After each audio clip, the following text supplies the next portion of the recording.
अस्सलाम वालेकुम। आज આપણે બનાવીએ છીએ સંદેશ। સંદેશ એક બેંગાલી મીઠાઈ છે અને એકદમ આસાન મીઠાઈ છે। તો મને થયું ચાલો હું તમને બતાવું કે આપણે કેવી તામ કરે છે આ સંદેશ। સાથે સાથે તમને અતા જાણવાનું મળશે કે કેવી તામ પનીર બનાવવાનું। તો આજે આપણે પનીર બનાવે છે અને પનીર માટે અહીંયા તમે જોશો તો મારી પાસે છે 4 કપ દૂધ, જેને હું ફાઇન રીતે ઉકાળી અને ટીવીના લીધે હું એને ઉતારી નાખી। હું તમને બતાવી નહીં કારણ કે મને નથી ખબર કે આ વિડીયો બહુ લોંગ થઈ જાય કે બહુ લાંબુ થઈ જાય, તો એટલે હું જરાક ચૂલા ઉપર ઉતારીને મને થયું કે હું તમને જ્યાર સુધી એક્સપ્લેન કરીશ ત્યાર સુધી આ જરાક નવસેકું જરાક ઠંડુ થઈ જશે।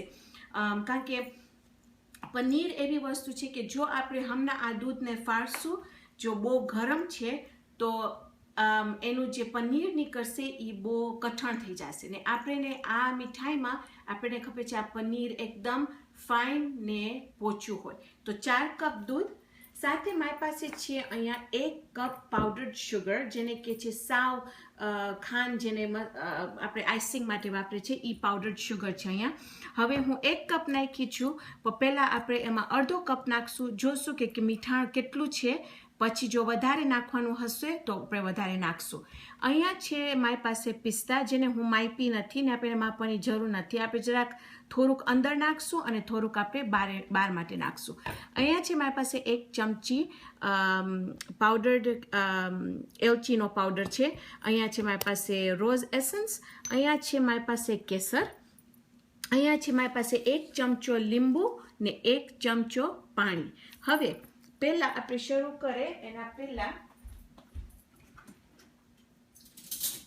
મને થોડુંક દૂધ આ કેસરમાં નાખી અને એને આપણે જરાક આમ મસળશું, તો શું એનું ફાઇન એકદમ ફાઇન રંગ નીકળે। અને આપણે એટલું બધું નહીં નાખીએ, સાવ થોડુંક જ, ને પછી હું એને લઈને આમ મસળી નાખીશ,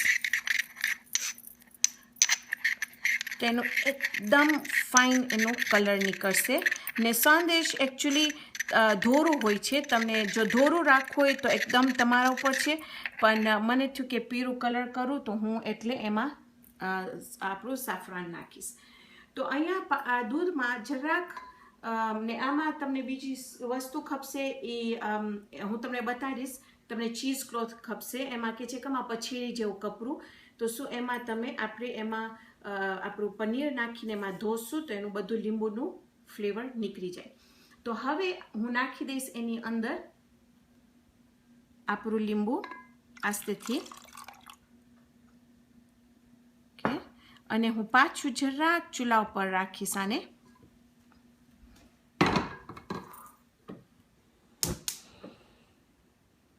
ઓકે, ને આપણે ખાલી એને હલાવશું,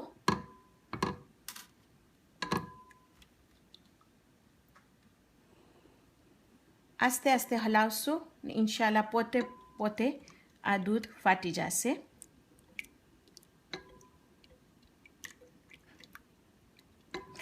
તો જોશો તમે અહીંયા કે આપણું દૂધ ફાટી ગયું છે, ઓકે, ને આપણું પનીર તૈયાર છે, ઓકે। હવે ચૂલો ઓફ કરીને આપણે એને પાણીમાં ધોશું, ઓકે।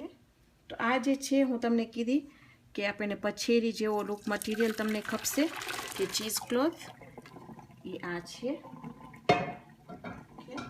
પછી આપણે ઠંડા પાણીમાં એને ધોઈ નાખશું કે શું બધું લીંબુનું એમાંથી બધું લીંબુનું મિક્સચર, લીંબુનું ટેસ્ટ બધું નીકળી જાય તો ખાટું ખાટું ના લાગે।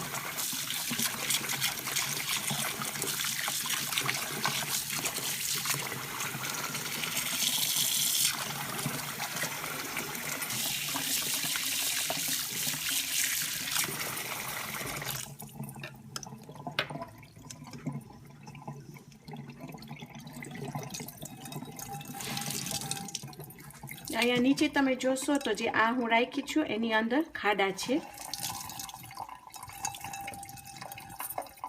એની અંદરથી આપણે બધું પાણી કાઢી નાખવું છે।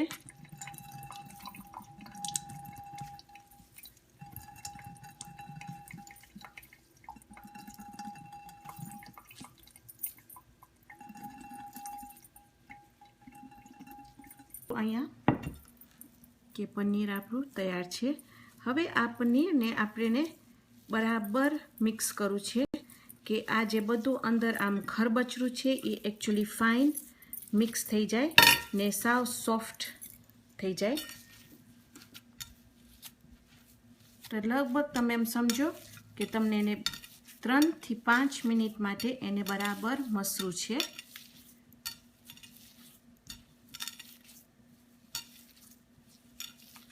અને જેટલું આ આમ ફાઇન ખરબચરું નહીં હોય ને પોચું ને સોફ્ટ હશે ને એટલું જ તમારી આ મીઠાઈ એકદમ ફાઇન થશે. તો તમે જોશો અહીંયા કે એકદમ ફાઇન રીતે આ બરાબર ફાઇન રીતે સ્મૂથ થઈ ગયું છે. હવે આપણે લઈને એની અંદર એલચી નાખશું અને એલચી જેટલી તમને નાખવું હોય અડધી 1 ચમચી તમને જેટલું આમ ગમે. તમને ખબર છે કે પનીરમાં કાંઈ ટેસ્ટ નથી તો એટલે આપણે બરાબર આ સ્વાદિષ્ટ બનાવવું ખપશે આ મીઠાઈ.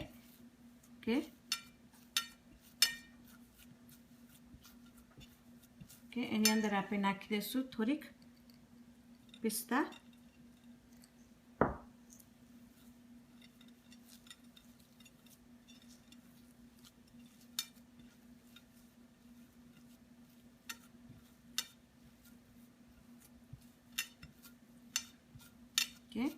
હવે આને લઈને આપણે ચૂલા ઉપર રાખશું.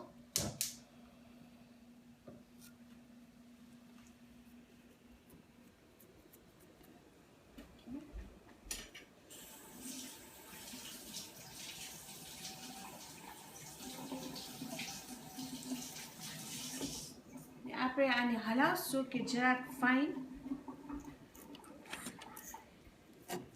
રીતે આપણું પનીર પાકી જાય.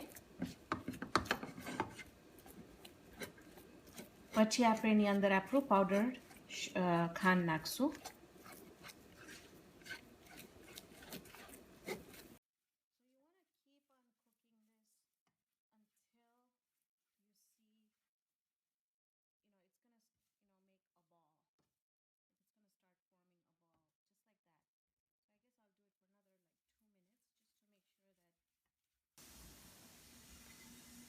આપણે બરાબર ફાઇન રીતે મસળશું.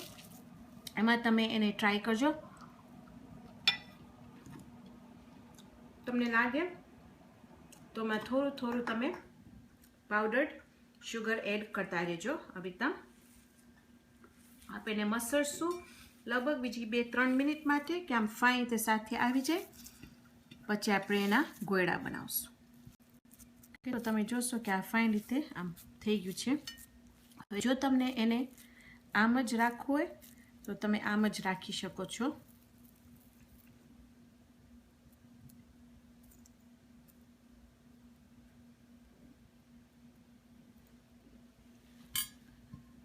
ઓકે તો આપણે 2 બનાવશું.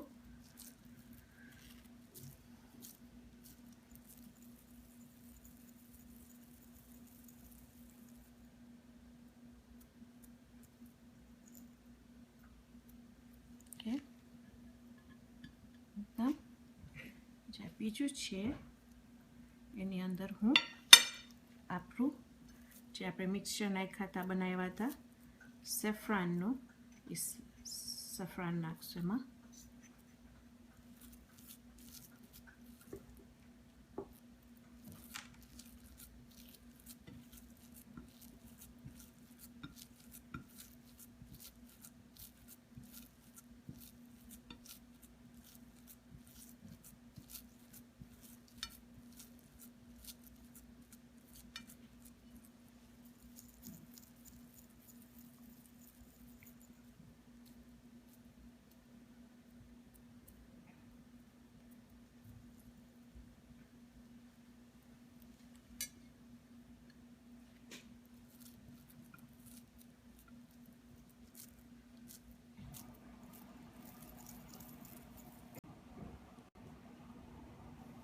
આમાં હું એસન્સ નાખતા ભૂલી ગઈ મારું રોઝનું.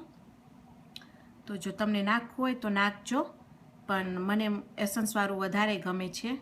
પણ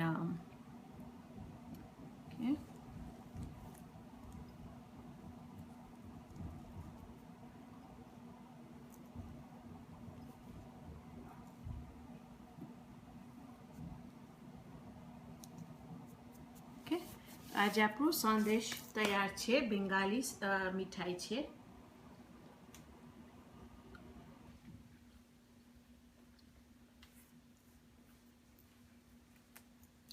મને કેસરવાળું વધારે ભાવે છે, પણ બહુ જ ફાઇન થયો છે. ઇન્શાલ્લાહ પ્લીઝ તમે ટ્રાય કરીને મને કહેજો કે તમને કેવી તામ લાગ્યું. પણ આ એક વસ્તુ છે, ઈદમાં તમને ઘરે બનાવવું હોય, તમને એમ થાય કે તમને બહુ ટાઈમ નથી કાઢવું, તો આ બહુ ઇઝી, ફાસ્ટ અને સ્વાદિષ્ટ ડિશ છે. તો પ્લીઝ આજે આપણે બનાવ્યા સંદેશ. આવતી વખતે આપણે બીજી જબરદસ્ત રેસીપી બનાવશું. તો ત્યાર સુધી ખુદા હાફિઝ.